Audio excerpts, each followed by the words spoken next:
Switzerland votes on whether to become the first country to ban animal testing. Switzerland could become the first country in the world to completely ban animal testing if a referendum held this Sunday receives enough support. Around 80 organizations back up the citizens' initiative, which animal rights activists say is long overdue. Animals should not suffer for the sake of humans, it's simple, says Renato Werndli, a doctor from northeast Switzerland who launched the referendum under the Swiss system of direct democracy. Our opponents have said it is necessary for scientific reasons, but we have spoken to the people who develop research methods, and they have come to a completely different conclusion. To stay up to date with latest top stories, make sure to subscribe to this YouTube channel by clicking the button above this video. But the Swiss government and the country's strong pharmaceutical industry are very much against a ban. Researchers warn that a ban on animal testing, which would be binding, could prevent the development of new drugs and hinder future medical research in Switzerland. They also argue that animal testing is already tightly regulated under a legislation passed in 2008.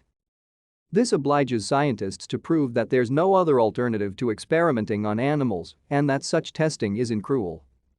I think there are people who think all animal experiments are unnecessary, says Maries van den Broek, Vice Dean for Research at the University of Zurich.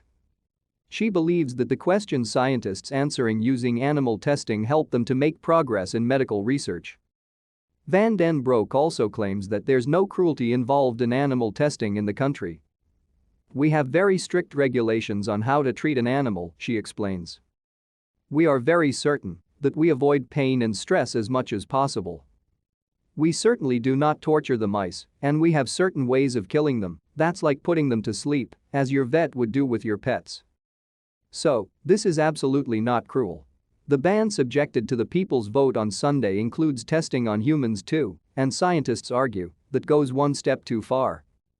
It would be like putting on the handbrake, a complete halt in fact to many fields of research in our country, says Samia Hurst, bioethicist at the University of Geneva. But it would put an end to this research only in Switzerland, she added. The number of experiments conducted on animals in Switzerland has been steadily decreasing in recent years, data from the country shows. From nearly 2 million in the early 1980s, the number has now plunged to an average of 600,000 every year. More than 550,000 animals still died in laboratory tests in 2020, however, including 400,000 mice and rats, nearly 4,600 dogs, 1,500 cats and 1,600 horses. Primates, cows, pigs, fish and birds were also killed during and after experiments. Most experiments in the country are carried out by businesses and universities. Is Switzerland likely to introduce the ban? Swiss voters have already been called 3 times to decide on the issue. The first time in 1985, 70% of people were against it, in 1992, when 56% were against, and then again in 1993, when 72% opposed the ban. And measures of public opinion suggest that the ban is not likely to pass this time either. According to the latest polls, only 26% of Swiss people are in favor of putting an end to animal testing.